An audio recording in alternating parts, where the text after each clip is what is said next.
Well, hello, Internet. It's another live podcast, and I am joined by my friend and colleague, not really colleague, but we'll go with it because it sounds fancy. Colleague Charlie Perez from BigPandaPerformance.com and the author of The Path of Path of Focus Effort. It is one of the best training books you can buy. So if you want one, you got to go to BigPandaPerformance.com to get it. Charlie, how are you this evening? I'm doing great. Thanks for having me on. I'm looking Yeah. forward for an exciting discussion tonight. So, yeah, Charlie and I actually caught up during the recent Race Gun Nationals. We didn't do this last week. We just wanted to take kind of a week to decompress, think about it, see what happened at, production nationals and see how all of it went. But just wanted to put heads together. Charlie is still a match director, right? Yep. Yep. Charlie has been building a lot of matches, super involved in the sport. I've been a match director at 2 different clubs. Formerly a range officer, let it expire this year, but formerly a range officer. So we just had some thoughts about our experience at nationals. So we wanted to kind of put our heads together and just kind of boil it down for what it was like for everybody who couldn't necessarily attend. But also, I mean, this is something I do in my professional life, is when we do something over and over and over again, we debrief after each rep. And like, if something goes well, we say, this went well. I want to make sure next time we do this, we make sure to do this. And if something goes poorly, it's like, that didn't go at all well. Let's make sure that doesn't happen again. And so when the next one comes around, we've learned properly from what's going on. So that's what we're going to attempt to do tonight. So are you ready, Charlie? I'm absolutely ready. All right. Let's start with just kind of big impressions. Let's not get too specific, but we'll dive deeper as we kind of unpack it. But what were your impressions, kind of big broad strokes of the match? So I think that schedule-wise, it went pretty good, right? So I think it adhered to the schedule pretty good, and I think that it was staffed pretty good. Like, there seemed to be sufficient staff in all the bays. I didn't really see any, mega log jams due to stage inefficiencies and that kind of stuff, which was great. The award ceremony was held in I think it was the Anniston. I can't remember. It was right next to all the bail bond places. I don't know what it was, yeah, but it was not in the area of town that you wanted to leave a gun in your car. We'll just put it that way. But it was good. Like, I think that the award ceremony was in an appropriate sized place for the appropriate amount of people that attended. Like, I think that having it last year at the Talladega track was kind of cool because you got to see like the Ricky Bobby prop car. That was amazing. The Ricky Bobby prop car, but like hearing any of the announcements and stuff in there was like impossible. Yeah. So I think it was pretty good. And they didn't run out of food, so that's awesome. The food was also really, really good. It was. It absolutely Bobby Q out of Area 8 catered the entire match. He was serving breakfast in the morning, and he was serving lunch during the day, and he turned around and did all the catering. And I mean, I ate with old Bobby a few times, and I was very pleased. I mean, match food always costs an arm and a leg, and especially, I mean, he's making real barbecue too. So real barbecue is always expensive, but it was good. I mean, it was worth the money, and he was doing a good job. I mean, he was telling me about his smokers and everything, and I was pleased. That was going to be one of the big positives I talked about. But before I say my thoughts, we met up last year at the match as well. This year versus last year, would you say it was a step forward, a step sideways, or a step back? I think it was a step forward, like a little bit of a step forward, like not massively different. Like, I think that like most of the challenges with the match are really predicated by the facility itself, like just the quantity of bays that they have to leverage for the nationals. And they, like, I really can't beat up USPSA too bad for having a bunch of doubled up bays, but they wanted to have enough stages to provide opportunities for people to, expose their performance, so to say. Right. And that just required them to double up a bunch of stages, which, it is what it is, and I think that they learned lessons from the prior year, which caused some like mega log jams last year on some of the doubled up stages where we absolutely didn't have those problems this year, which is good. My thoughts, I thought it was a step forward. I thought pretty much every dimension you could rate the match on was improved versus what it was last year. Thought that the stage designs were a little bit better, not a lot better, but there was a little bit more thought that was kind of put into them. I felt bad for all the limited shooters because it was very clearly like open nationals and limited 2, because the way the stages were set up, it was 100% a test of your dot shooting ability and your ability to call shots. Like zone 1, every stage except for maybe the 2 speed shoots or short courses had like 35-yard shots, and some of them were partials. And then like zone 2 had ridiculous moving targets. Like that was zone 2 was a bunch of the activated targets, and they were not easy presentations. Like that one bobber on the last stage in the zone that the open super squad finished on, that was like, it was a half exposure with the hardcover at the bottom, and it was like 8 feet in the air, and you were shooting to the side of a hill at like 15 yards. Trying to imagine what that would look like with an iron sight picture just made me cringe, because like with a dot, that was not an easy target. It was a pretty fast mover if you did it properly. And doing that with iron sights, it was just a hope. And so that stage, I thought it was impressive. Like the hits in the berm for that one bobber, they were so far up in the berm. They were like 20 I was like, air. This could only happen at this range, because for most other ranges, those bullets would be going over the berm. Oh yeah. Yeah. And well, I mean, that was when I did my walkthrough, that was a strategy. I saw the bare patch in the hill like 25 feet in the air. It's like, that's where we're shooting the target, so that's where I'm driving the gun in transition. And that's exactly what I did. It came right up to where it was. I picked it up in motion, and I 2-Charlied it, but it was like, okay, here's the alpha line. And for people who are listening at home, it was just about a paster width above the line, about 2 inches apart, but the same elevation. So it was 2 Charlies, like right under the neck, basically. And I was like, oh, come on. So not a big deal, but the stages went well. The match flow was good in every zone except for zone 3, because we were shooting opposite the super squad, and the super squad finished in the last stage in that zone, which was a doubled up bay. It was a speed shoot. It was the speed shoot, and then it was a longer stage, and it jammed up badly. So we ended up waiting about 30 minutes on that stage, but generally it was good. I thought basically everything else about it was done better. Like it was run well. All of the RO crews had a good plan on how to reset the stage. We had one reshoot due to a stage equipment failure, which like basically he shot a popper and the activated target didn't activate. Like the popper went down, it just didn't activate. And it was like, okay, well, they stopped him after about 6 shots and reset the stage, and we went on about life. But I thought it was good, and hearing the ROs talk, it sounds like they didn't have very many reshoots, so I think it went pretty well. So that's my big broad summary.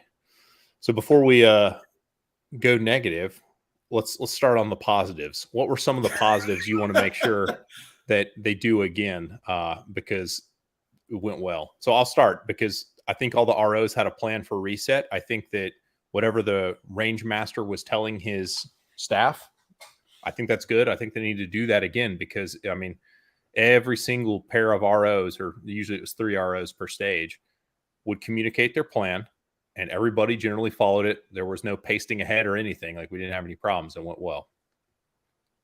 Yeah. I think that the score updating was awesome. Yeah. Like you would shoot your stage, and like minutes later, your score would get an email. Yeah. So I thought that was awesome. That's one challenge that I think a lot of ranges have a big challenge with, just having Wi-Fi connectivity across all the berms. And then not only that, but also having like cellular connectivity to do that. Yeah. Yeah, that was good. Another thing that I liked, and this was a small detail that I hadn't noticed at any other match except for Nationals, is that every stage that had steel had a designated spot that shielded the paint from being exposed to the shooter and exposed to the frag from the target. Because there were a couple stages where there was a barrel that had no purpose on the stage at all, except to put the paint behind to shield it from the frag from the thing. Like it wasn't obscuring any views. It was just, there were 2 stages that were that way. And that was what made me notice. I'm like, why is this barrel here? Because that's where the paint goes, dummy. And I mean, the other stages, because they down the hill in the lower zones, they had those target stands that have the 2x4 sleeve in the middle. So they would use that as a shield, and they would put it behind the paint behind the shield. And I thought that was clever. I was like, okay, they don't have to do the stupid barrel things like up in zone 3 because they have these, huge target stands that can shield the paint. So I thought that was good. Yeah. That was clever. Another thing that I like that they had like what I've noticed at like area matches and nationals and stuff that any more these days you get water, like they provide coolers with water and that kind of stuff. But the thing that like runs out like after day after day after day is like ice. Oh yeah, and they did an awesome job of keeping all the coolers full with ice, full with water. I didn't go up to any coolers for water that didn't have water in them and didn't have ice in them, that's actually like as a match director, that's a feat, man. Like keeping stuff, keeping that much ice going and water going. That's a full-time job. I never went to a cooler that had no water in it, and the only time there was no ice was at like they were putting it in the beginning of the day, and they put it in the middle of the day. So if it was like your last stage and you walked by the cooler and they had just dropped off new waters that were hot, like depending on how many times, like they were replenishing the water. So they did a great job with doing that. They had another thing that was good is for those not familiar with the way the CMP range is laid out, there are 3 zones that they set up. 2 of them are at the bottom of the hill, and the other one's probably close to a half mile up a hill. And they had a gal, what was her, Princess Jan was her name, just riding around with a like 4-row golf cart, just being a taxi to carry people up and down the hill, which I thought was great. So I thought that was good. And that's not something some sections and area matches will do stuff like that when they have bays that require like a big movement. They'll provide the hayride, but they didn't have it last year at nationals, and now they did. So that was good. Yeah. Let's see. Like I said, Bobby Q, I think he's great. I mean, lock him in a multi-year deal. I wouldn't hurt my feelings any to keep eating Bobby Q in matches. He does a good job. Like, the thing about his, like, the way he preps and serves the meals, because Area 4 had this problem, North Texas Open this year both had this problem, is to get the barbecue truck, but the barbecue truck takes forever to serve food. So, like, the line ends up being 30 minutes long, and you blow the schedule because they can't turn the food around fast enough. Bobby Q, the deepest I ever saw that line was 6 or 7 people. And that's true. Like that's something that I didn't even notice because it wasn't a thing. Yeah. Usually you do notice that. You're like, man, I'm not going to get that food truck because that line is retarded.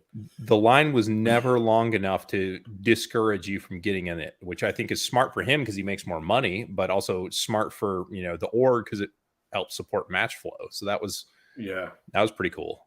Yeah. I made it a point to thank him directly, thank him for feeding everybody and putting in all the hard effort and making legit good food for everybody to have.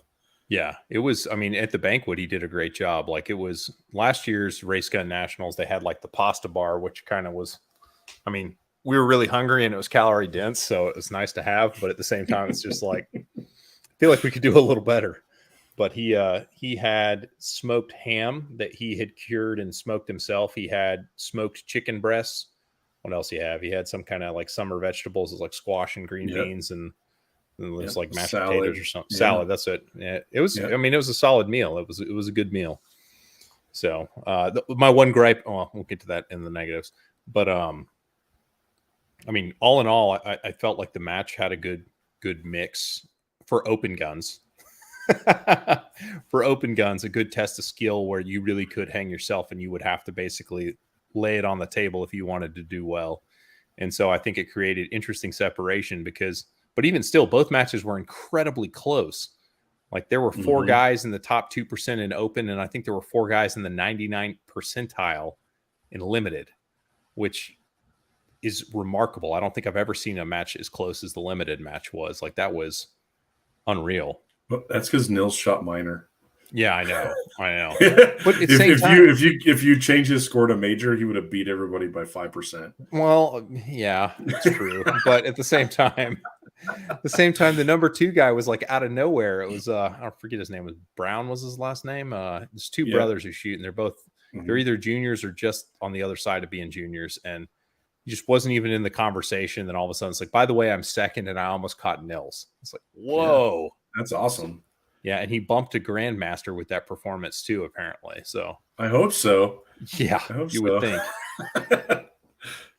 All right, we'll switch gears here, and on to the negative. Some things that would probably not want to do again. I know that you had a couple things that you were almost say heartburned about. That's probably too strong a word, but Well, so like as you opportunities mentioned, for improvement.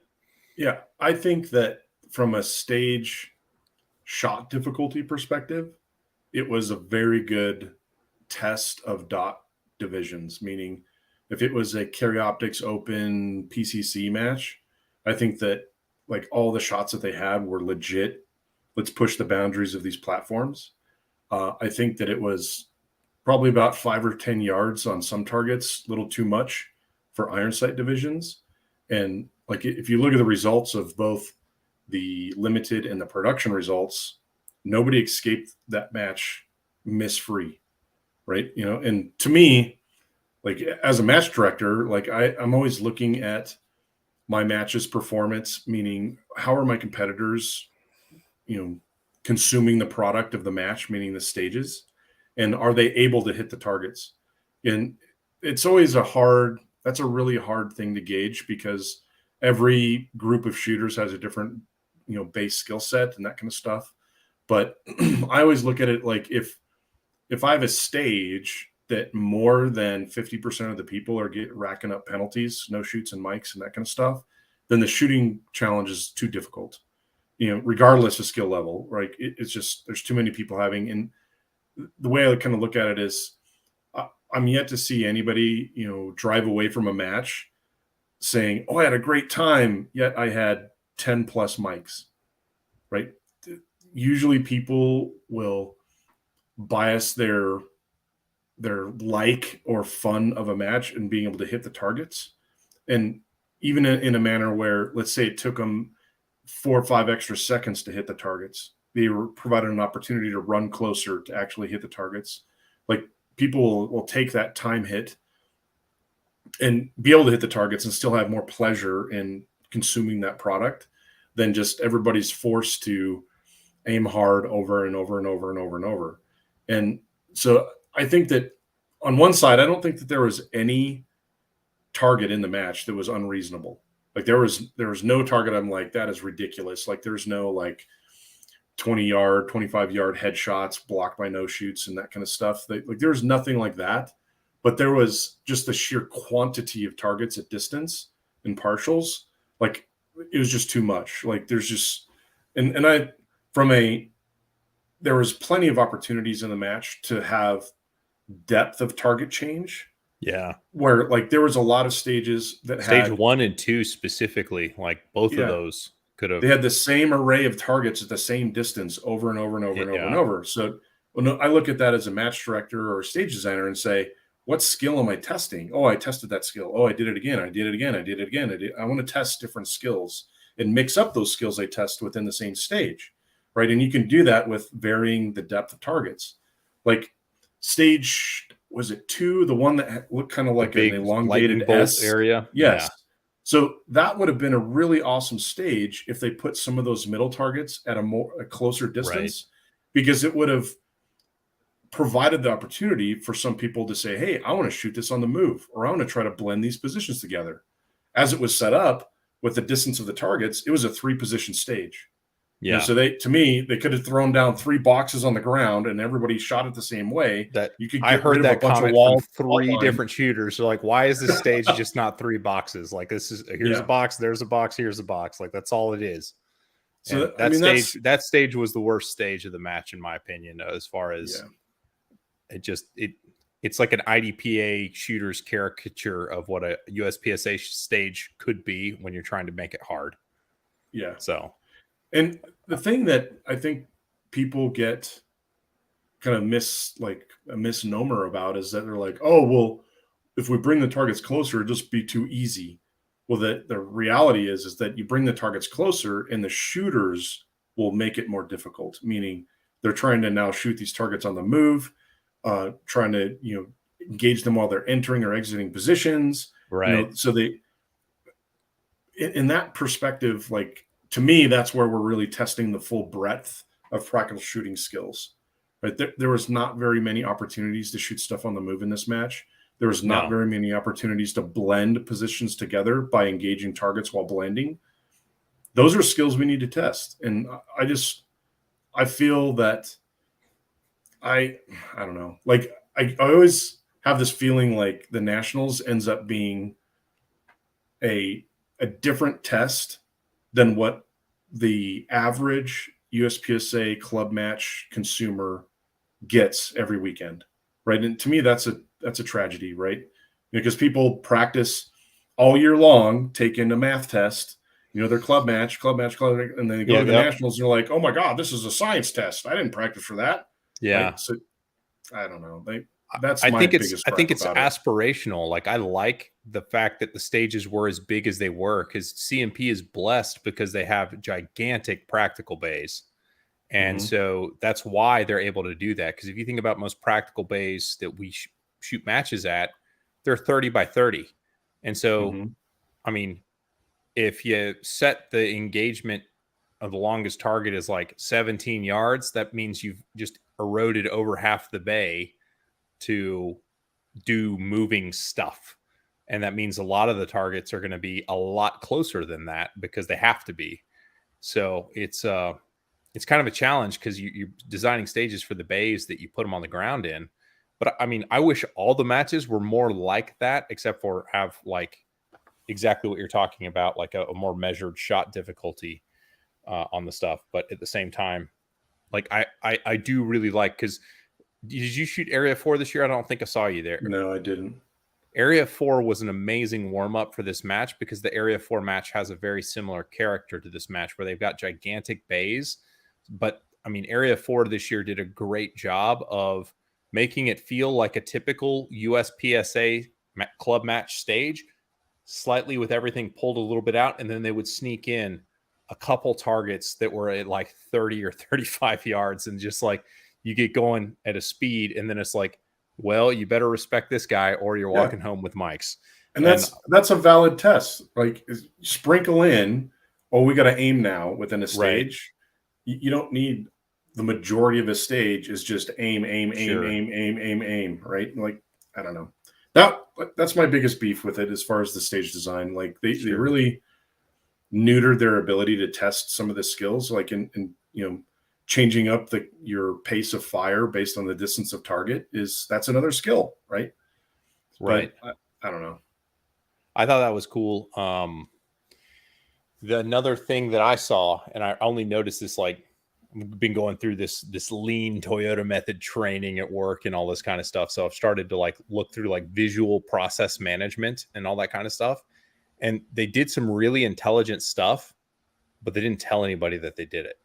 So I told you this, so you know this, but a lot of people who may have been at the match wouldn't even be aware of this. Like, how would you find a safe area at the range?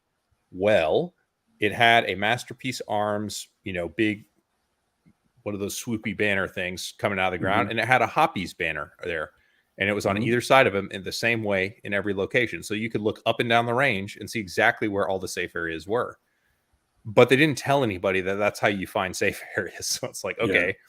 So like they did a smart thing, but they didn't let people know that that there was a smart thing that was done.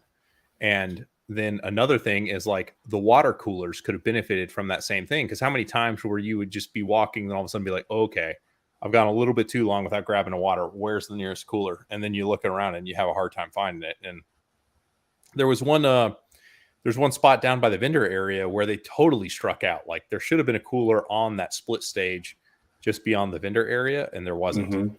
Like if you wanted a water at that point, you either had to pay Bobby Q $1 for one, or you had to walk all the way back to the berm that was splitting bay. If that was bay 6, then it would have been the berm that was splitting bays 4 and 5. So, I mean, because it was all the way back in that hole, it ended up being like a 200-yard walk to get from sort of the vendor area over to that water cooler. So that was a miss, in my opinion. Just more thoughtful. And I would suggest that whoever lays out all the water coolers, then have somebody go behind and double check and be like, okay, this isn't quite good enough. Like use the Disneyland principle. Like in Disneyland, you don't have to walk more than 10 yards to make it to a trash can to throw something away. And that's how they're able to keep it so clean. use that same principle on how you're laying out your stages. Like there were enough trash cans, so that wasn't so much an issue, but there weren't enough. Yeah, I mean, there's no reason why you don't have a cooler on every bay. Yeah.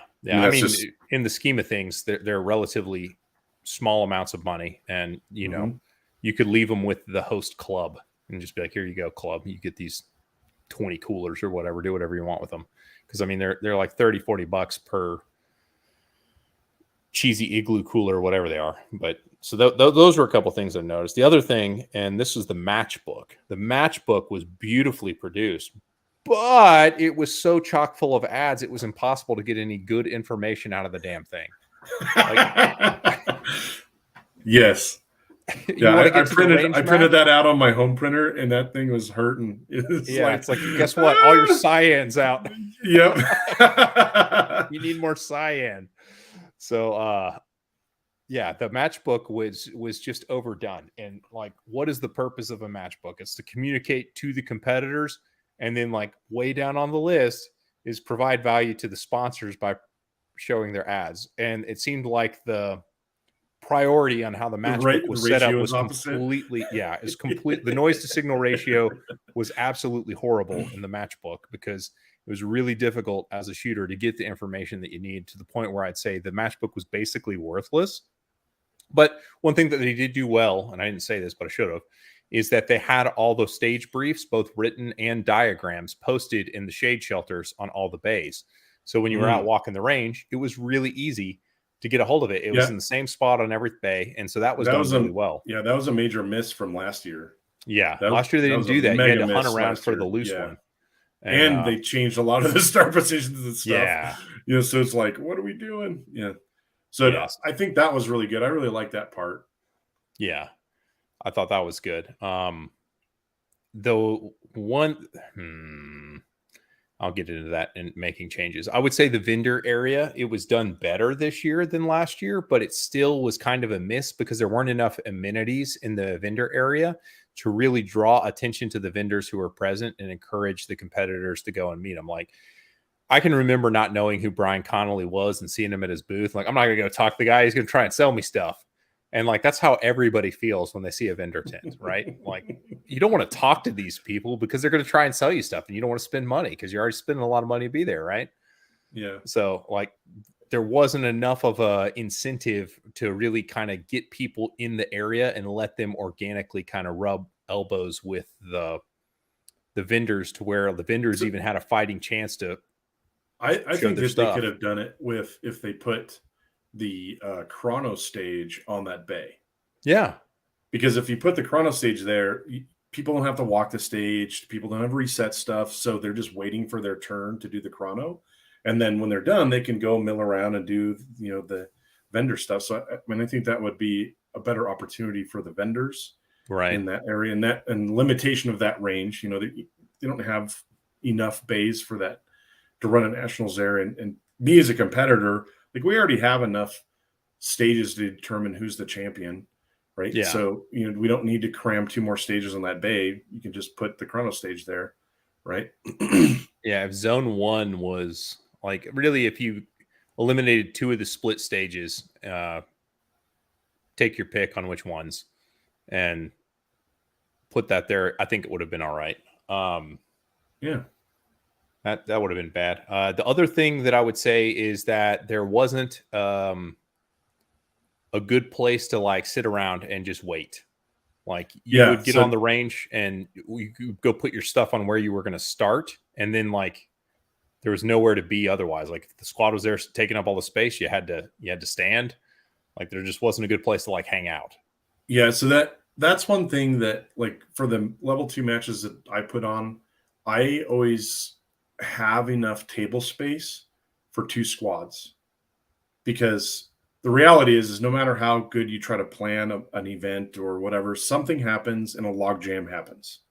And in that scenario, you need enough table space and seating space for 2 squads of people chilling out and hanging out and waiting for stuff to get done, right? And that's one thing where I think that, like, there was plenty of times when I shot through the match, my squad kept log jamming on the one ahead of us, and I would put my bag on the ground next to the table because I didn't want to consume the table for that squad. Like they need their space to reset their stuff and that kind of thing. But I'm like, why wouldn't there be enough tables here, right? And that's also like when you get this table real estate issue, that's where the ROs start getting a little persnickety around, using any of their table space because they need room too to do their stuff. Right. Right.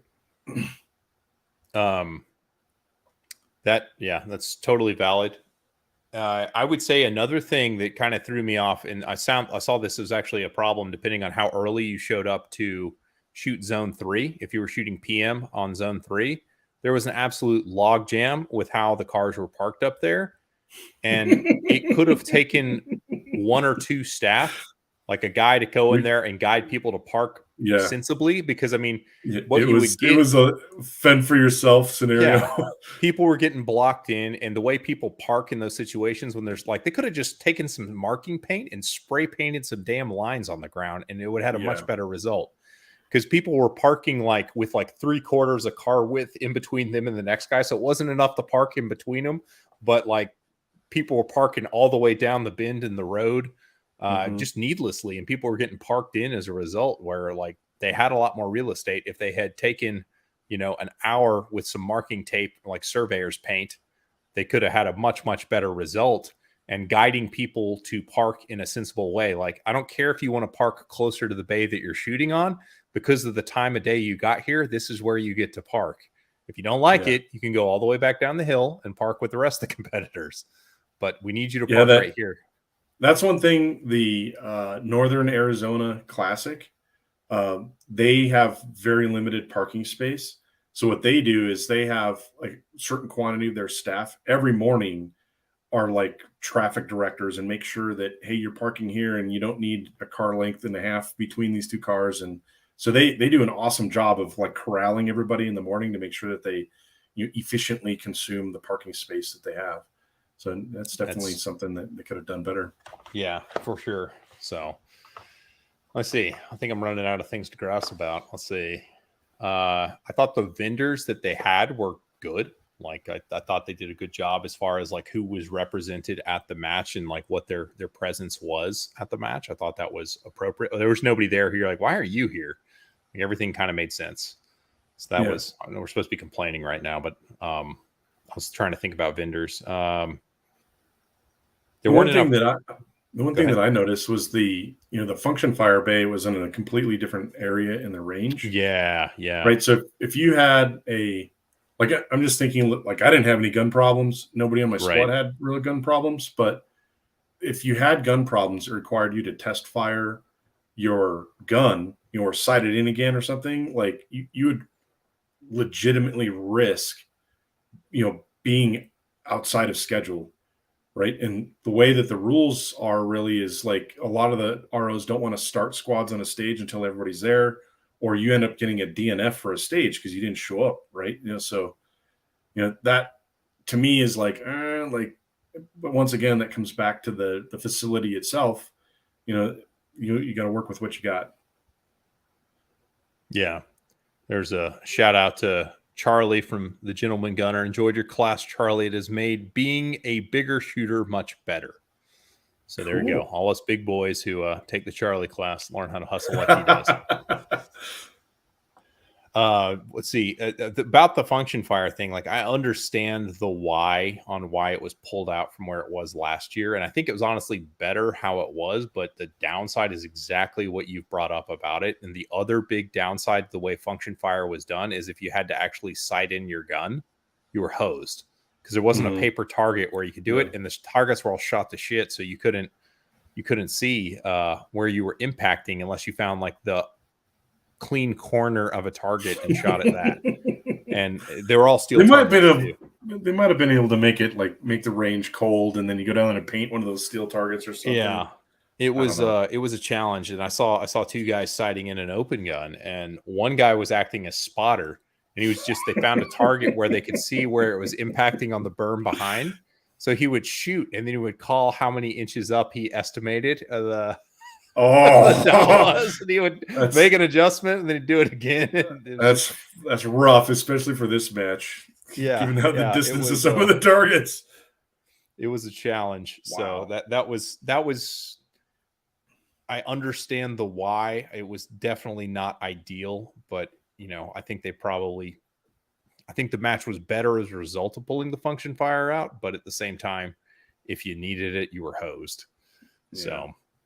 So, the I will say the banquet space, while the banquet space, two things about the banquet. While the banquet was the venue itself was appropriately sized, it was kind of like it felt like going to a soccer banquet when you were a kid and getting your like little stupid plastic trophy that was plated gold. Like it felt like it was in one of those type of venues, because I mean, effectively that's what it is. But it was the right size. The facilities were, I mean, pretty adequate. But at the same time, I was like, why are there only bail bond places around us here? Like, why is this the thing? Like, where's the jail where we need all these bail bond places? But the other gripe about it is and this actually falls to Bobby at the barbecue team, is there weren't enough drink server things out to the point where, like, if you wanted water, well, there are only 2 of those water containers and they went pretty quick. And there was sweet tea, but there wasn't unsweet tea. As a reformed sweet tea drinker who drinks unsweet now, I was a little bummed that I didn't have it. The lemonade was good though. I enjoyed the lemonade, but at the same time, like, it would have been good to have a shorter line to get a drink. And at the same time, it would have been nice to have alcohol.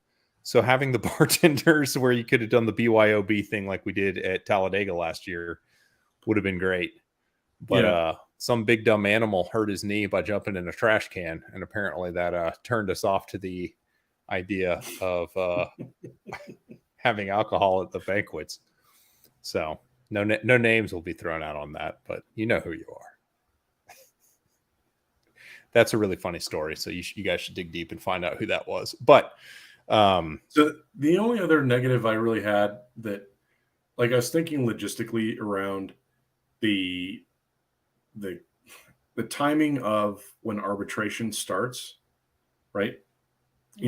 Versus we got to get the rest of the stuff done, right? And I was trying to think logistically, like, let's say we're like, it's late enough in the day, you're already contending with daylight, like that's a challenge, but you have this venue that's at least a half hour away where the awards were being done, right? So if you were a competitor and you're like, okay, I'm going to head towards the venue and I'm looking at my scores, I'm looking and like, oh crap, something's jacked up. What do you do at that point, right? Do you continue to the venue and hope that there's match staff there that you can say, hey, my score's jacked up. Do we need to reshoot a stage? Like, I was thinking of a reshoot of a stage scenario. Like, so that person would have to drive a half hour there.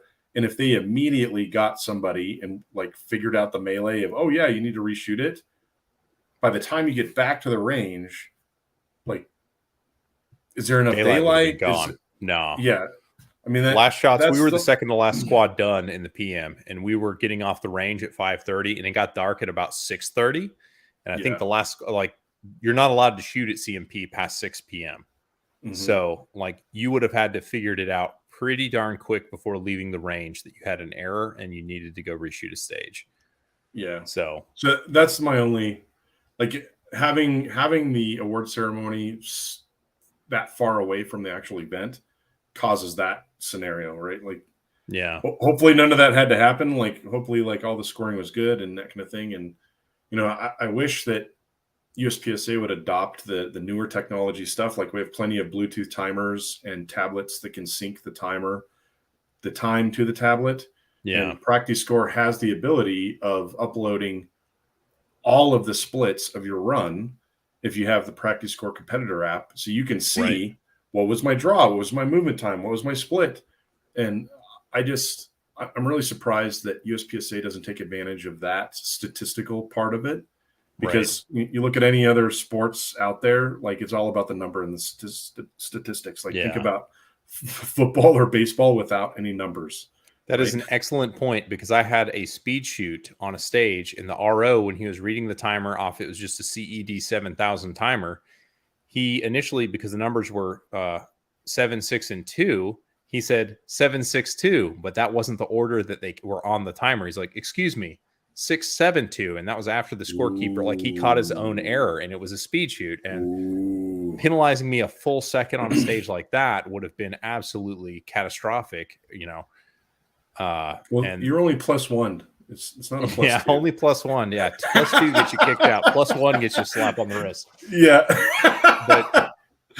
But to that same point, though, I did see one of the grossest, like, teachable moments for an RO, because everybody who was in my,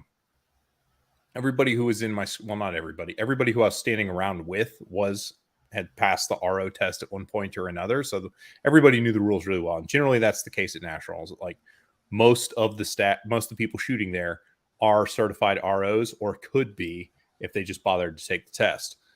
And this one guy goes up and does an overlay on it and puts the thing, and like the overlay is touching the scoring line. It's like, it doesn't quite break. And we're all just like, what? Did you just say it doesn't break the line and you're not going to give him the higher score? Like, dude, it just has to touch. Yeah. And he's like, oh, okay. And he like took our word for it, which if we all colluded and decided to lie to this poor man, we could have done it and gotten away with it. But I mean, the fact that he, like, that's one thing I would say probably does need to, I don't know how they brief the ROs for this match, but to me, Range Master or perhaps DNROI they should keep a hit list. Like after the match, like they should write down every reason the RM is summoned, and then analyze it and be like, okay, these are the major sticking points we're having with officiating. So next time they do a brief with all the ROs, they can say, these are the top 10 reasons at the last match the RM got called. This, so don't do this. This, and just tick through it. It could be a very short brief, and you could, provide some remedial education to the ROs to make sure the officiating is as good as we can get it, and realizing that they're totally time constrained on how much time they have to, tune everybody up to what the match is. So I disagree with that. Like so I've been to way too many matches in all the different levels where there's a certified RO that still doesn't know how to properly score targets with overlays. Right. And teaching someone how to properly score an overlay, both in here's how you do it and here's how you accidentally mess it up, right? Teaching them those two different scenarios takes minutes, right? It's not hours and it's not a big dissertation. It takes minutes to show that example. And as a CRO on any of those stages, like they should always have their spidey sense out. Like if an RO has to bust out his overlay card, that CRO should be over there. Like, why? Why does this guy need to use an overlay in the first place? Because they should have enough experience to know that, oh, this is close enough to the perf, that it should, pass or not. Like, that's the thing that always gets my spidey sense tingling, is when there's an RO that is regularly pulling out their overlay. Like, you should know. You should know that the grease ring is this big and the circle on the card is a little bit bigger than that. Yeah, with 40 blooms in a way that 9mm doesn't, because like a lot of hits with 40, you're like, there's no way that touches, but like almost always 40 makes the touch. Like it almost always can make it. Yeah. So that's a good example. If you're not used to looking at 40 holes, then I could see making that call. But this was with a 9, so. But that's just like, you need to teach people how to do that stuff. Like I ran into one stage where the RO didn't know how to accurately score an overlapped no-shoot target, where most of the bullet hole was in the no-shoot, but it was touching the perf of the no-shoot, and that no-shoot is overlaid on a shoot target. And that RO didn't understand that if it's touching the edge of the perf on the no-shoot, then it counts as a hit behind it. And I'm like, you're officiating in the Nationals and you don't know this basic thing. But we're all human, and we need if we had robot scoring stages, that'd be awesome because it'd be super consistent. But that's where I think that if the CROs of the stage tested their competitors or their staff to say, hey, show me how you score this target, right? And there's always shot up targets somewhere, right? And show me how you're going to use this overlay, or have the RM come over and blast a couple holes in a target, do an edge hit on purpose, and say, score this, right? And it only takes minutes to teach somebody how to effectively do that stuff, right? And that's something that is a constant thing that is regularly jacked up in matches, right? So, if USPSA can lay down the law to say for every level 2 and above match, the CRO must review how to use an overlay, I don't think that there's such a thing as like too much education on it. This is a beautiful segue for things they should try differently. And speaking to exactly to this, because obviously I'm a big fan of the video platform. They sent out the gear survey where you couldn't even participate in the match unless you did the damn gear survey. Like they looked and they checked to make sure you did it at registration. And if you didn't, they made you do it. Why not have a learning module that has exactly the things that we're talking about right now? And before an RO can shoot on staff day, they have to have completed with some kind of learning module that has like test questions that it picks like 3 random ones out of a bank of 10 for each little mini presentation, so that when they're showing up to the match, they've at least had a refresher on what the major pain point rules are. And to that same point, using that same video system, if you had it going, my complaint about the match book, like a super dense 2-minute video that was sent out with the gear survey that you had to watch before getting there, that highlighted all the stuff that was important about the match. Like, this is how parking works. This is how getting up to zone 3 works. These are where the safe area is. This is where function fire is. Water's here. Safe areas are located throughout the range here. This is how you see a safe area to know that you're close to one. This is who the RM is for the match, and this is what he looks like.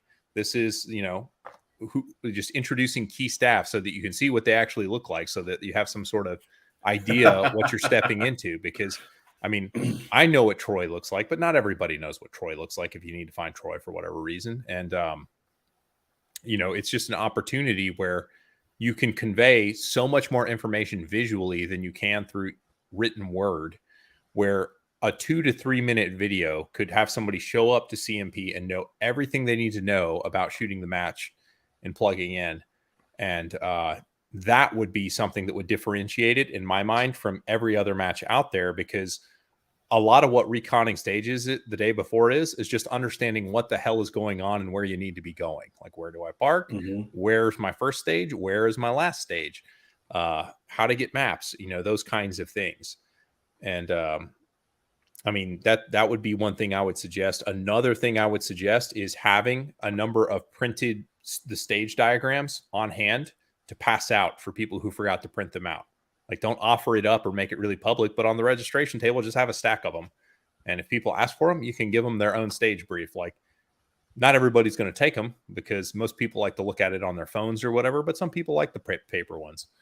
That could be an option. And I'm just gonna keep ratcheting up with my more and more extreme ideas until you squirm, Charlie, because one of these you're not gonna like, but I like it. I got an idea. Okay. I think so. Everybody had to have their CMP safety card, right? Right. Like staff, competitors, everybody. I think that they should put 5 punch spots in that card, meaning you have 5 opportunities to fail, and then when you're out of punches, you're done. Right. So when you have competitors that keep calling for doubles, that kind of stuff, interesting, repeated RM calls, that kind of thing, they get a punch. They get a punch. They get a punch. Oh, you're not there with your squad. You're screwing around on the last squad. You get a punch. And eventually you run out of punches, and guess what? You're done. Right. And not only on the competitor side, I think it also should apply on the staff side. Right. So if you're making jacked up calls, right, and you're having dyslexia and you're reading back the wrong numbers, right, or you don't know how to use an overlay, or the RM keeps having to come to your stage to make calls that you don't know how to do, you get a punch. You get a punch. You get a punch. You get a punch. Right. And in that way, I think having that accountability in the big picture, I think it would police itself. Right. Just because now that there's this measuring stick that somebody's going to be able to measure my quality of engagement, both on as a competitor or as staff, I think it would up everybody's engagement and make the whole event better. I had a squad mate who was a really good shooter, and on the first stage in zone 2, which had that really distant waiver, it was at like 20 yards. It was obscured by hardcover, and it was pretty fast. He's like, he had 1 hit on it. He's like, I think it's a double. I'm like, dude. I didn't want to like rain all over his parade. Like, don't ask him to overlay that, please. I was just like, it's not there, man. Just you didn't get it. Just let it go. No, man, I think it might. Like, it's not there. It was moving too fast. There's no way. You don't call for an overlay on a swinger at 20 yards that's fast. It's just not. It's not a thing. So I think there might be merit to that idea. It would definitely increase the caliber of and people who do ticky-tacky stuff. Like, this is a bigger issue in IDPA, where they rules lawyer the hell out of the game to make it not fun for everybody. But like a 2 strikes you're out rule or something like that on your competitor card was good. And one thing they did do well is they actually gave us those badge holders for the CMP cards. That was brilliant. That was a really, really good thing that they did. If we're doing it at another range that does that, they need to be sure to do that. But another thing that I thought about, rather than a badge holder for a like little takeaway at a match like Race Gun, everybody shooting gigantic guns, is get the double alpha gun cover, those rugs or whatever that what you can put on while it's on your belt. Those have a slot for a card in it. So you could just put your range card in that damn thing and pass it out as like the door prize for showing up. And, you know, it's creating value for the competitor, because that's an item that is commonly left behind or lost. Like, I've gone through a few of those gun covers. So like there would be value in that as well. This is another fun one that I think would make the match more interesting, but because you like the live scoring, that I don't think you'll get on board with this, but hear me out. So first and foremost, for vendor engagement, we kind of touched on it. So you create your common area with the shade tent with better drinks. So like, you've got water everywhere on the range, but if you want electrolyte mix, you want some Powerade, maybe you want a Diet Coke or something like that, whatever it is, you have like a concierge thing. And I mean, you could do a system where, so people don't abuse it, you know, with your range card, you get like an X each day. You get like a drink and a snack from the snack bar once each day or whatever. And, you know, a premium one, so people don't totally abuse it. It gets people over around the vendor area. They're interacting. There's a reason to be there. But the other reason to be there is the only place on the range with live scoring would be the scoreboards that you would post in that shaded area. So you would have like 3 big LCD monitors. You'd have one for limited, one for open, and one for, I guess, 2 for one for women, probably, because there's probably not enough reason to do it for open and limited women. Just have the screen kind of rotate. But don't push any of the scores. Like, don't let anybody see what anybody else's scores are until the super squad has shot a stage. So if super squad starts on stage, I think they started on, it was stage 16 or whatever it was, or 15, 14. It started, the open squad started on 14, limited started on 15. So like, as they begin to progress through the squad, the scoreboard then updates for everybody who shot 14, everybody who shot 15. And it just does it like as the super squad goes. Why? Because it gives other people hope. Well, it creates a reason to be in the vendor area and see the scores unfolding. So creating that place where you just hang out and watch scores come in. Maybe you don't want to go over there at the crowded bay and watch everything happen. But like, if they're posting the updates by the minute, like which they were, then you could see, like, as you know, okay, Mike Huang finished shooting and Mike Huang's score is now up on this stage, you know, and you could watch the scores change kind of in real time, in a way that, like, there's not any, because everybody has all the information at their fingertips right now. So they just pull your phone out of the pocket and you know kind of roughly how everything's going. Like, it creates a little bit of mystery, and it creates a reason to follow the match, because somebody who finishes shooting at the AM on the last day knows their match is over. They're just piecing out. Like, there were a lot of people at the banquet, but there were a lot of people who weren't at the banquet. And I think if there was some kind of reason to stick around or whatever, where the scores wouldn't like know where you ended up. Yeah. Like, there's a reason to be there. And I think it would be cool and fun. It would create drama, and it would create an opportunity for people to be standing around talking to each other and watching kind of the, like, experiencing the match together as it kind of unfolds, versus like everybody's just doing this the whole damn time. You go eat dinner with your friends and you're just sitting there, everyone's looking at their damn scores on their phones. Like, we're a bunch of teenagers, you know, on WhatsApp or whatever, with our phones at the table. So yeah, that would be, that was a more interesting and kind of out there idea that I had. What's your reaction to that? Well, I think that there was actually I want to say it was a Florida Open match that when Practice Score first came out, there's a competing European version of that they were kind of showcasing at the Florida Open because it was before they had the World Shoot there, because I think they were showcasing it for using it for the World Shoot, and they had something like that where they had TVs placed throughout the range that kind of have like scrolling scores, for the different divisions, and you could kind of see how things were going up and down. And I don't know how much of value that really added, but it was definitely like a feature that like some people are watching it and seeing how they're doing and that kind of thing.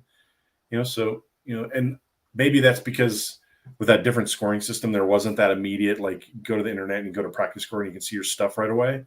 So Yeah. maybe that would nullify it, but I don't know. Like, I think that even though we have a game that has, stage points and hit factor and all that kind of stuff, and I think that if we have winners, like a win is determined in less than a point, like we had for both limited and open. If we have that scenario, I think that there should be a shoot off stage, meaning like those man-on-man steal. Well, they reshoot a stage, like you have a Wheel of Fortune, you put all the stages on there, you spin it, and it lands on stage 14. Okay, those two guys go to stage 14 and they get one more crack at it, and whoever wins out of those two runs is the champ. Like, because to me it's like a statistical dead heat. You spend 3 days to be within less than a point. I think that that could be more of an exciting differentiator that would promote engagement and what's going to happen? They're going to have their reshoot stage, right? The tension would be so high. Imagine if your number gets pulled on that, you're like, oh man, I had a great match, but I didn't quite get nils. And then all of a sudden think about it from the major minor gun. Like, what if they pick one of the stages where like it just completely favors a major gun? And I don't know. I like the idea of it. It's the Wheel of Fortune, concept. baby. Yeah, I know. Or Wheel of Misfortune. It's true. It's fate. Well, I'm just playing kind of like a devil's advocate. Like, well, I beat him straight up in the match, so why we have to do this? But I don't disagree with you. Like, if we were doing scores by hand, I mean, we wouldn't have this level of precision probably, and we would have certainly the timeliness. Mm-hmm. So that is an interesting differentiator, though, on like why you would want to go at the match, be at the match, and it does create a spectacle, which I think is a good thing. Mm-hmm. Where maybe it's not just if you're separated by a point, but it is the old shoot off sort of thing, but you get like the top 4 competitors and have them go at it. Because I mean, I got to watch the finish of one of the super squads, and I got to watch one of the guys who was pretty competitive completely fall apart under pressure trying to make up ground to try and win the match, and it just did not go his way. And I imagine that the pressure that he was experiencing right then on that stage would have been amplified so much more if it was like a winner takes all shoot off like that, where it just would have been absolutely insane. So I kind of like the idea. I don't know how you would do it. I guess if it was, especially at a place that stopped shooting at 6 o'clock, because what if somebody from a non-super squad makes it into the top whatever, and it's like, okay, you need to hustle over to stage 7 because you're in the shoot off. Congratulations. It's like, all right. So or you just do like it. We're all at the award ceremony because it could just be a fist fight in the parking lot. A fist fight in the parking lot. Okay. Yeah. I have a broken bottle and a old piece of a drain pipe. Like, use your weapon. That's an interesting thought. Well, I had one more. What was the other big thing? It was, this is cool. So Masterpiece Arms was there as the title sponsor, but they had their gunsmith. Like, David Lyle is their chief product manager for their double stack line of pistols, and especially at a Race Gun Nationals, I thought this was an awesome idea. Like, I think every match should solicit a sponsor who is like the chief gunsmith, who's like, okay, we're the sponsor, check out all the cool stuff it has, but if your gun breaks, we're going to help you get back in the fight and go finish your match.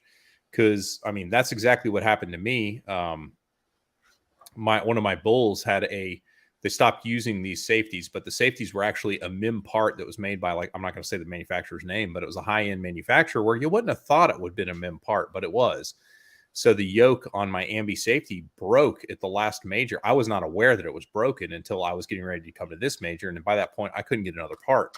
So, like, I happened to know David with Masterpiece, and I was like, hey, man, this is a long shot, but, like, can you bring an extra shielded safety, and would you mind fitting it to my gun? And it's like, yeah, sure, man. So he actually, like, on staff day, he fit a safety to my gun. And that way I had both of my guns in action for the match. But it wasn't just my gun that he was working on. I saw him working on like 3 other guns throughout the match. And if that service was offered up by a sponsor, like, it's a tremendous, like, yes, it's going to cost the sponsor, time and a little bit of money probably, but that's kind of what a sponsor is.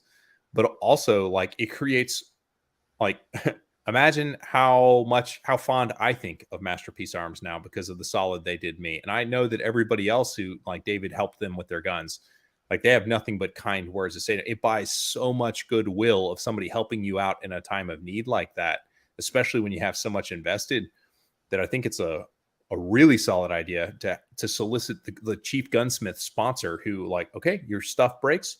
We've got a bunch of parts for a bunch of different guns and we can probably fix it. I mean, at Race Gun, you're lucky because everybody's basically shooting the same gun. But, at a bigger match where you got a bunch of, you would need some, like, CZ and SIG and, like, general gunsmithing type parts. It'd be a little bit more of a challenge, but I thought that was really cool. Yeah, I think that, like, a step beyond that is, like, I can see the reluctance of a gunsmith taking on the melee of somebody else's problems, right? Because you get in a scenario where it's kind of like mechanics, right? Like, you take your car to this shop or you take your car to the next shop, or you always kind of blame the last shop you were at, right? Yeah, for sure. Right. So I can see that a little bit of reluctance of them being like, oh, this guy replaced this safety for me. And then 2 weeks later, my slide stop pin broke. That guy broke my gun, or why didn't he see that? Yeah. Or, I've actually seen better luck with sponsors basically having loaner rigs. Right. So, that happened. That actually happened. Here, I know a shooter who had a slide crack at Race Gun this year. A guy had his slide crack and he was shooting a 9 major gun. MPA loaned them one of their demo open guns, and he had to go back to Toronto and make sure his ammo pass factor, and he finished the match shooting the Masterpiece Arms gun, which I thought was pretty cool.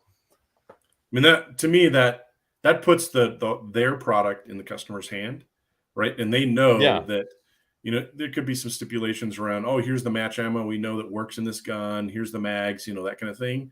You got to take the whole setup. You can't, just take a piece of it. And that way, it basically, to me, it would help foster what they're trying to do, is promote their products and how their products do, versus let me try to fix somebody else's melee, right? I don't know.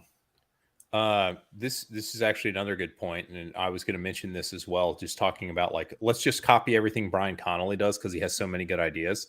But I forgot to grab it. I've got it. So another update I was going to share with the chat is Brian Connolly's been all over me to get him a monocle that he could put a Hunter HD Gold lens in, so I could recreate my logo with an actual monocle with an HD Gold thing. And he did that for me. It showed up this week, so I'm super fired up to do some stuff with it. But thank you, Brian. And the other thing is, like, Brian does it all right, where, like, he's got the energy drinks, he's got the workbench. Like, when we fit the safety, 2 things I owe Brian from this match.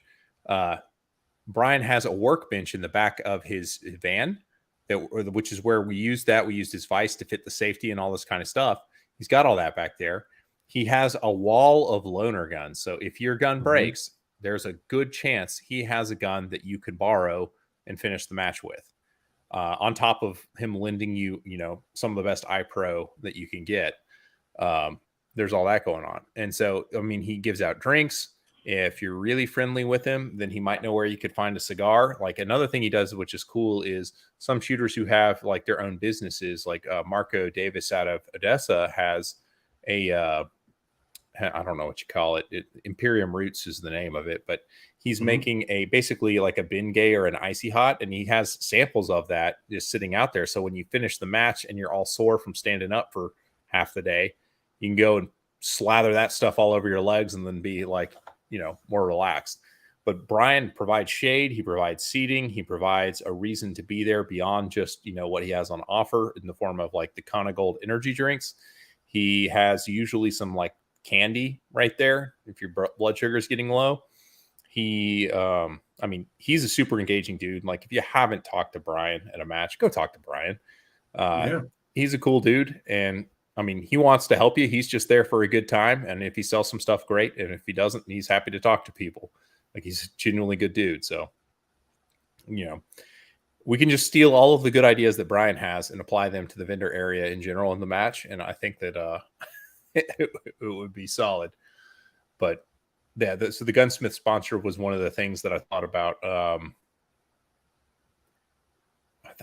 There was one other thing, but I'm missing it now as far as a change that I would make that of what we're doing now. But now, there are just some vendor engagement stuff. Like, if you had a prize table where, okay, here's your bingo card, you have to get each one of these vendors to punch your card through talking to them or whatever, and then you can Mhm. turn it in and you have a chance of a prize that anybody at the match would actually want to win. It could be a few prizes. Like, it doesn't have to be gun related stuff. It could be like a friggin' iPad or something. Like, here's the latest iPad. You can have your very own iPad.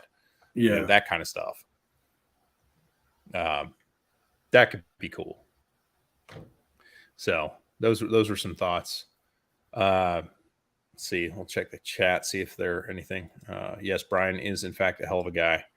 But if I don't know, I'm confident that next year, if they keep this momentum going, I think nationals will probably be even better. Like, do you feel? I guess question for you, Charlie, is do you feel like we're building momentum and trajectory in an upward manner, same way, or down as far as how this nationals has got? Because you've gone to the past like 10. So how does the Um, current sampling rate? I think that it's pacing. I think that there's obviously like things that we fix from one match to the next, but it's hard for me to let go of we've been doing nationals for decades and we're still failing at super basic stuff, right? Yeah. Like, there's certain things that we just shouldn't be failing at, or just doing better, right? And like, for me, I've always had this feeling that the nationals stages almost always have this element of over the top, meaning, oh, it's the nationals, so now we got to do extra testing of these skills, and it's usually that is formulated into some crazy Like amount last of, year where we had to reload in our offhand. yeah, that kind of stuff, or just too difficult of shots back to back to back to back. Like, I'm not against having difficult shots in a match, but it needs to be in moderation. Yeah. Like the standard stage that, I don't remember the stage number, is in the first section, where maybe it's in the second section, where it was basically all partial targets and you did one shot each, then reloaded, and then one shot each Yeah. strong hand. Like, Right. you could have had That was two in the second. headshots in that That was in array. zone 2. Yeah. That was in the You could middle of have zone two 2. headshots in that array and the rest of the targets more open, And it which would have been better. it would have been more doable from the average guy. And that's my biggest kind of pet peeve here, is that in order for the nationals to happen, you need the rank and file B class, C class people attending to pay the bills, right? So if you make the shooting challenges where those guys get slaughtered and they can't hit the targets, those are the people that are not going to come back, right? Yeah. Well, I went to the nationals and I had 17 mics. That's not Right. fun, right? And go look at the results. Like, I'm not making this stuff up. Like, you get like past 25th position in limited, people are well into the double digits in mics. That match was nightmarishly hard for a limited shooter, like over the top. Like, even you said it in your Instagram post. Like, I came away with like 8 penalties. It was like, and most of them were because my eyes aren't good enough to call my shots at that distance because of how my shooting glasses are set up and how my eyes are. And Yeah. I mean, that's all valid. Like it was so bad to the point where I was thinking like, I don't really like 0.9 fiber front sights. I feel like they're too small, too skinny, and they break. But at the same time, somebody who was running a 0.9 front sight at that match had a significant advantage over somebody who was running like a 0.115 or 0.09 versus 0.115 or whatever. Like there was a big difference on some of those presentations where having that tiny skinny blade probably provided you better context on the target with how you were holding. Like specifically the bobber that I mentioned earlier in the podcast, like that bobber, it was hard for a dot gun, but like that was a hoper target with irons. If I were shooting, like, good luck everybody else. Like it's just not going to happen. Yeah. So that's a fair point. Did you look at? I mean, a couple news things, and then we'll sign off. A couple news things. So obviously, Nils won production nationals, which means that this year Nils is the champion in carry Everything. optics, limited, and production. Yep. That is unreal. That he's clearly one of the best in the game right now, and that is an all with a Canic rival. It's like, way to go, Nils. Like if you're gonna rep a factory, buddy. So that was awesome. What was the other thing? So did you look at the participation numbers of production PCC? Yeah, it looked like there was about 100 competitors in production. And 139 in PCC. Yeah, so which means that we just held a national event for fewer shooters than were in open. Or hold on, how many? Now open was 234, I want to say. Yeah, open was pretty big, and limited was like 160. Limited was like 160. You know what? We can solve this. Well, so I mean, originally it was supposed to be all divisions and one nationals, right? So I mean that would have made sense, but obviously we can't do that when we change facilities, right? So I mean, I don't know. Like I think that the the participation in the nationals in of itself, like me as a section coordinator in Colorado, like there was a lot of people that initially when the nationals were going to be in Colorado, they're like, yeah, I'm going to go, I want a slot. And then when it moved over to CMP in Louisiana or Alabama, that's right, Alabama, a lot of those people dropped out, right? So I really, this year's attendance, I think that was probably more negatively impacted by the, I don't want to say last minute board, but the too close to the nationals change in venues. And a lot of people just didn't want to be like, oh man, now I'm doubling or tripling my cost to attend. Like I know, at least for myself, my cost to attend the nationals tripled, right? So because it was in your backyard basically, and now it's all the way across the country. So and I've never really been a fan of let's pack the nationals with a bunch of people either, right? Like I think that for the national titles being contended for in all of the divisions this year, they're being contended with the people that could win the nationals, right? So I don't know, like, but I mean that match could effectively be like you could do all the divisions there because you'd only have like the top 30 competitors, and even of that crew, only 8 maybe have a shot. Like you have a pretty good idea who's going to be in the hunt. And I mean, reality is that it's fewer shooters than we'd like who are seriously in the conversation of winning the match. So I see one question in the chat that Brian said, how do you both feel about the future of the sport, treading water or moving forward? I think that's, the given circumstance of the cost of ammunition right now and reloading is changing the demographic of the sport. Oh, absolutely. Right. So that, like, I know at least locally, there's a lot of competitors that used to shoot open or limited, and they transitioned to carry optics simply because they're like, I can buy off the shelf like 9mm ammunition for less than it would cost me to reload 40 or open ammo. Right. So I think that the cost of things is going to change drive the demographic of who attends, who participates.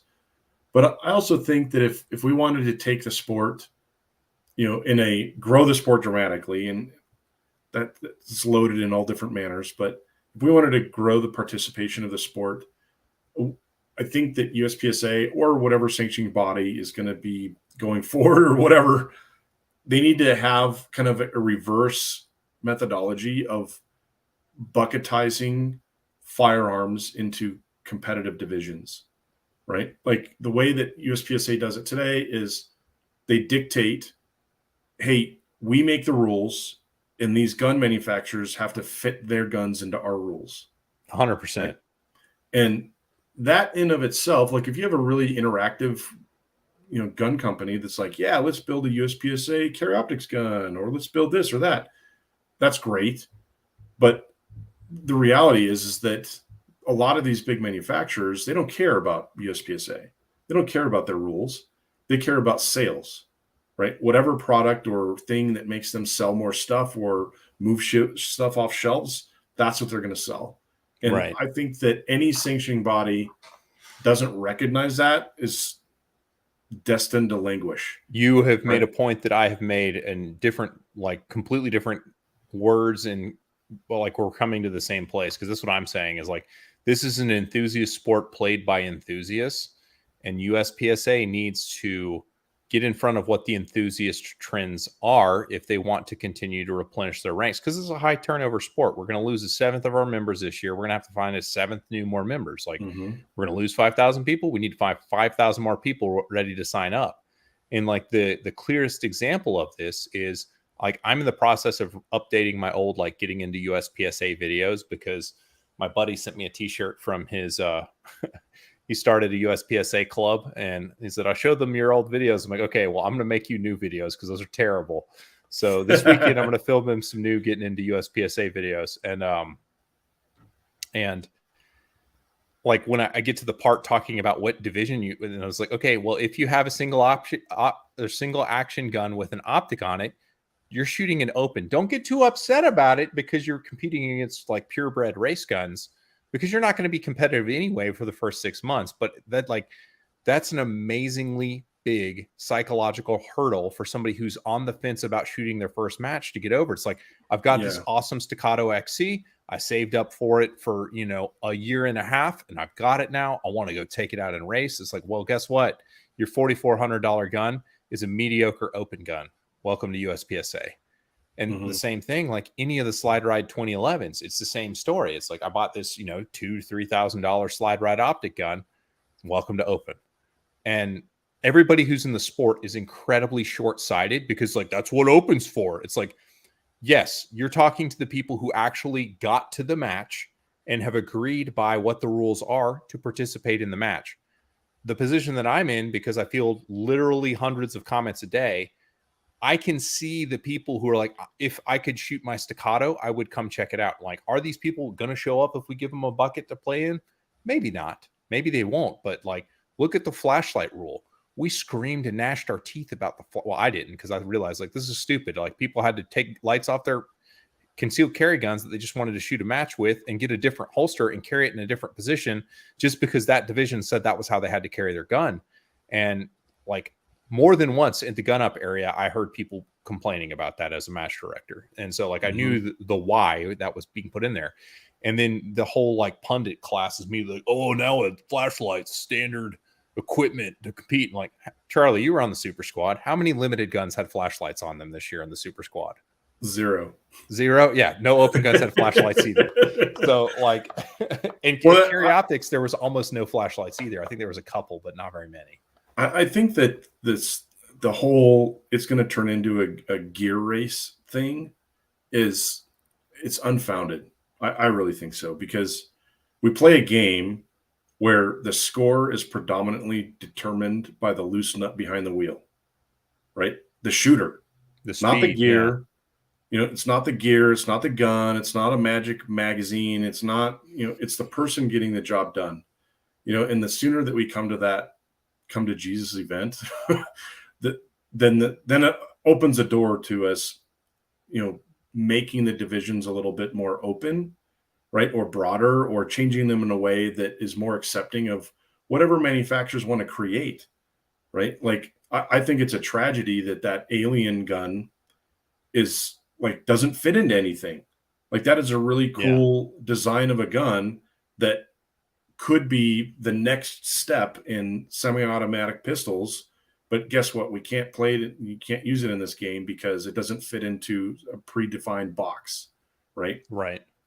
So, It's and that to me is the tragedy of it, right? Like, we shouldn't be limiting what we can use in matches, and obviously there has to be some restrictions around major versus minor, and yeah. that kind of stuff. But like, to me, like, there's been a lot of thrown around, like, what do you put single action only guns into carry optics, or make it limited optics, meaning it's limited division, but now you get a slide mounted dot, right? Whatever, like, let's just do something to help improve participation. Like, I would, if I was USPSA and I was EMIN, I would go to Staccato, and I'd go to Springfield Armory, and I would go to these major gun manufacturers and ask them, how many of these slide mounted optic 2011 style guns are you guys selling? Right? If it's tens of thousands, if it's 50,000, 100,000, and we don't have that in our game, that is a problem. That is yeah. a big, big problem, right? Exactly as you said, the people who are shooting this game, their tastes have changed, or the people who are shooting it are generally more well-heeled. We're not quite to the point where it's not like playing polo, but like it is in Europe and kind of the rest of the world. Like, you can still be a middle-class dude and compete, but at the same time, it's trending in that direction. So a lot of the people who are in a position where they can devote the money and time to come participate in the sport have a taste for higher end stuff. Like, Mm-hmm. $1,000 gun is kind of an entry point for many of those people who are likely to actually come and play, in my opinion. I don't know. I don't have hard and fast numbers on all that, but I suspect that is the case. And like that was an argument I made a couple years ago, is production should have been decoupled from carry optics as soon as it became a real division. There's not a compelling reason why the carry optics rule set needs to ride shotgun with production. Like, let it be its own thing. Like, Mm-hmm. what is the philosophy of the division, and why is the division there? I mean, there's plenty of single action guns in people's inside the waistband holsters being carried with red dots on them. Like, it's a thing. And there's not a place for that. But I mean, I'd say the bigger problem is the gatekeeping kind of mentality of like, let's not change the rules. It's like, okay, well, did we get the rules right when we wrote the rules? Yes or no? Like, I think the shooting rules are mostly right. I think we got those mostly right. I think we got the gear rules. I think limited and open are probably about right, except for limited. You can maybe make an argument about 40 caliber this day and age. Maybe. Mm-hmm. Maybe that's not right anymore for the time it is. Like, maybe the time for 40 has gone. Maybe limited needs to be a 9mm division at this point. But like production, we screwed that all the way up, man. It's not even close to right. And for the people like, no, we just gotta stick with it. We can't make any more changes. It's like, it is a dumpster fire floating on a river, man. Like, at some point you put it out of its misery and rebuild it as something doable. I don't want to put words in anybody's mouth, but and I'm obviously not attending, USPSA board director meetings. But when these decisions are being made, like, they're predominantly being made by guys that have been, volunteered decades of their life into the sport, right? They have some type of legacy that they want to maintain, right? So telling someone that, oh, let's shit can your division that you like and you've done for the last 25 years because it's no longer viable, that person's going to be a hard no, because now you're basically eliminating their whole legacy around participating in the game. So expecting, like, and this is why, like, I keep coming back to, and I hate to say this, is that in order to really make significant change, it needs to come from a completely different source, right? A different sanctioning body that can just start over and be like, hey, clean slate. What do we do? How do we tackle this with today's stuff, right? Yeah, it's a problem. Like the other interesting phenomenon that we have going on is kind of the generational change, as like the people who kind of helped shepherd USPSA and kind of get it to where it's at right now are kind of like in beginning the the sunset years, if you will, Mm-hmm. and the people who are coming into the game are really different, to the point where at my local club matches I've observed this, like, because I'm an elder millennial, so I can walk with the Gen Xers and even the boomers and be okay. But I can also almost fit in with some of the younger guys who are out on the range too. But Mm-hmm. when I get around the younger guys, they can't stand the old people on the range. And when I get around the old people, they can't stand the young people on the range. And I'm just kind of in this weird middle. That's why we need the parking lot fist fights. That resolves all this. But I mean, it kind of highlights of where the rub sort of comes from on how people think about it. Because if you have all the history and you've been here for forever, then you're like, well, we got to save it because this is what I know and I'm familiar with and comfortable. But at the same time, you get whippersnappers coming into the game, and like, you can't argue with their reasoning because they're logically sound. Like, okay, you're right, 40 is a dumb caliber and nobody buys a 40. Like, the only reason to buy a 40 caliber gun right now is because you want to shoot USPSA limited division, but that's about it. And so like, it is totally like, okay, well, maybe limited isn't quite right now with how it's set up. So but I mean, at the same time, you've got tens of thousands of dollars invested in limited right now, and for somebody to just but that's the next point I was going to make, is the people invested in the game like you are, like, guess what, Charlie? You gotta pony up another 10 grand for 2 new guns for next year, because we're substantially changing the rules. It's like, done. Okay, then that's what I got to do. It's like, I mean, I think that, personally, I think that we should nuke all major power factor stuff and just make the minimum caliber 9mm. Make all divisions 9mm minor. And then that way, you think about like sponsorship perspective, right? Then you could have matches where you have a major ammo manufacturer be the sponsor of the match, and included in your entry fee is 500 rounds of ammunition, right? Then you eliminate that whole part of like, how do I get ammo to this match? What's going to, that kind of thing, right? There's a lot of, to me, I don't know. And I love shooting major. That's one of my advantages that I have. I'm a big guy. I can manage recoil awesome. Like, that's one of the things that I would, it's one of the advantages I would have that give away. But I think from the life of blood of the sport perspective, I think we should just nuke all the major power factor stuff. And it'd make all the guns live a lot longer. Oh, yeah. I think I agree with you on like how powerful the ammunition needs to be. I think from a character of the division scoring dynamic thing, like, you could, like, open specifically is interesting because it is a major power factor division effectively.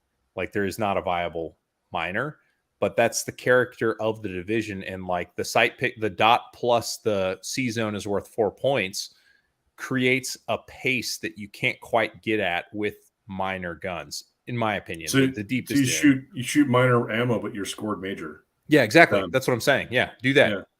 And maybe make the power factor floor like 130. It's just so that big poppers are easier to deal with. Make it 75 and watch the melee happen. That's we couldn't use steel targets, man. Like, that's what I'm saying. Set people up with enough rope to hang themselves. They're like, man, this shoots super soft, and then they're like, yep, those poppers ain't going down, bud. Yeah. I saw that too. And who was it? It was at Nationals. I saw somebody do that. They triple tapped a large popper that didn't go down with a clean hit with a major gun. It was just like, why did you drive that down? Like, it was too heavy and the wind held it up. Like, just go with calibration. That's so yeah, that was one of the reshoots I was actually witness to. It wasn't on my squad, it was on the squad in front of me. But I think that getting the formula right is more important than staying away from change. Because and the whole like, oh, it's gonna be a gun race and gear, and oh my god, like, show me any any person that likes to be A, competitive, and B, firearms, Hey, put your that hand does up if you not like beat to Nils buy this year. stuff. Put your hand up if you beat Nils. Yeah, Like, exactly. nobody beat Exactly. Nils. He's shooting a $600 plastic gun made in Turkey. Like, Yep. it's not as important as we make it sound. Although It's Nils the is a Indian. freak. Yeah, for sure. So I think that if USPSA can be a little bit more fluid with accepting, like if we get over the sunk cost fallacy, I think that the future burns brighter, because I think we can absolutely engage with the younger generation. But I mean, even so, this is in this video series that I'm doing, like I'm even putting in some social tips for young people to talk to old people and old people to talk to young people, because Ooh. I know it's a problem, because there's a lot of people, like, you get on these squads, like, nobody talked to me at the USPSA match. They just wanted to talk to their buddies. And like, yeah, that's going to be a thing, but it's unrealistic for you to think they're going to fawn around you showing up to the match and talking about training how you fight or whatever. But you know, it is a lost art. And it took, like, I've got some friends locally in the Dallas scene who absolutely couldn't stand some of the older guys. And then they kept shooting, kept competing, and were around them for about a year, and finally were squatted with them enough to the point where, like, they're really friendly now. It's just that, like, both camps had to get over their, like, you know, I don't talk to Preconceived. boomers and I don't talk to zennials or whatever. Like, they had to get past that themselves before they could, like, hey, you like shooting this game. I like shooting this game too. Hey, you're pretty good at it. I'm pretty good at it too.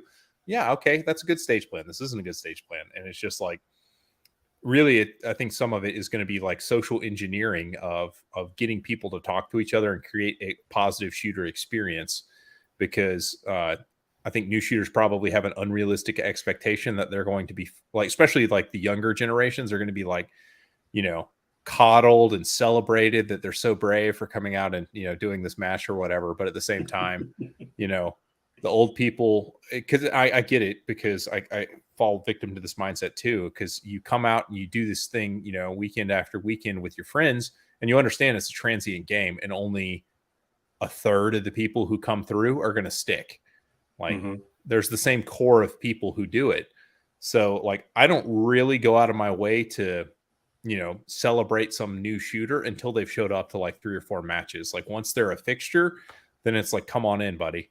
But at the same time, like, it's kind of exhausting. Like, your new guy number 17 this week. And so I think solving that, and that is something I think that providing governance from a USPSA type level of, like, look, if you want to have a busy, successful match, this is a social phenomenon you're going to have to navigate, is how do you make everybody happy? And it's not making everybody happy, but it is making sure that there is a social, friendly, upbeat environment. And that IDPA does a much better job with that than USPSA does, where I think they get more repeat customers because the new guys are celebrated. But at the reason why that is the skill divide between the new guys and kind of the heart of the sport, middle of the road guys, is not so wide as it is in USPSA, because, like, the guys shooting USPSA every weekend are basically speaking a different language from people who just show up to the range for their first match, because the skill gap is so high, and you don't get USPSA skills without shooting USPSA. So yeah. So maybe instead of fist fights in parking lots, we can do those inflatable sumo suits. Yeah. I'm on board. Then people can go at it with the sumo suits, and that way, like, people aren't really going to get hurt, but they can still kind of go at it. I like fist fights. I like the just fist fights in parking lot imagery personally.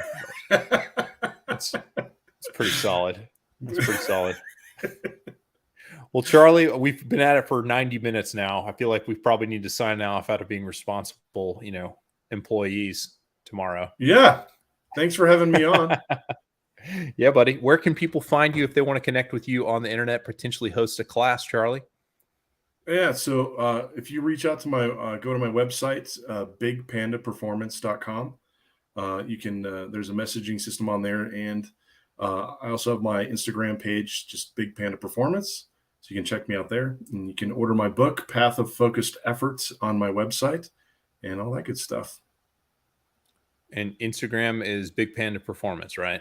Yes. Big Panda Performance. That's the one. If you want Charlie, he's there. But he's also on the Enos forum if you're still into that. So If you're listening to this, you obviously know how to That find me, one's- but Charlie, Yeah. I appreciate you coming on, buddy. Thank you. All right. Well, with that, internet, we're going to say goodnight and come find Charlie and fist fight him in the parking lot in a major match near you. Better bring it.